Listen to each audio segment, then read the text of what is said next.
Assalomu alaykum YouTube. Bugun sizlar bilan bitta qiziqarli holat ko'ramiz.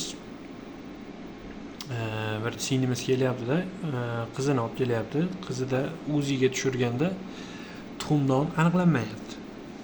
Bachadon razmeri juda kichkina. Bizga tushyapti. Tekshirib ko'ryapmiz. Bu MRT olishi, MRTda tuxumdonlar, bachadonni, ya'ni malitasini ko'ryapmiz. Malitasini ko'rganimizda haqiqatda bu yerda tuxumdonlar aplaziyasi, matkani gipoplaziyasi kabi. Gipoplaziya degan rivojlanmagan matka mana. Matka bu yerda joylashgan bo'ladi. Hozir bu ko'rinishi bu yerda kichkina, ko'rasizmi? Bu yerda. Bu anus, bu nima? Qovuq bo'ladi. Tepa qismi mana. Bu qovuq. Sizlarga yana ko'rishni davom ettiramiz.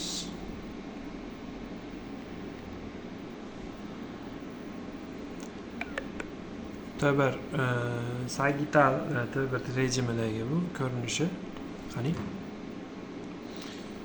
Mana bu yerda ko'rsak, yaxshilab e'tibor beringlar-da, matka o'sha sezilarli darajada yo'q. Tuxumdonlar rivojlanmagan. Yosh qizchada bu qizig'i. Ya'ni bular turmushga chiqqan, farzand bo'lmayapti deyapti va aniqlanganda tuxumdon aplaziyaga uchragan. Ya'ni tuxumdon rivojlanmagan. Bu yerda tuxumdon bo'lishi kerak, ikkita tomonda tuxumdon bo'lishi kerak. Bu yerda bachadon bo'lishi kerak. Bachadon juda kichkina. Sagital kesimida juda yaxshi ko'rinadi mana. Sagital kesimida sizlarga yaxshi ko'rinadi. Qarang.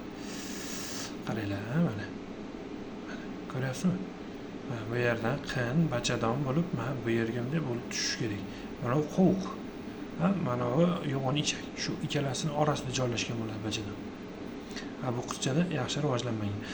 Shuning uchun skriningdan o'tganda yaxshilab e'tibor berish kerak.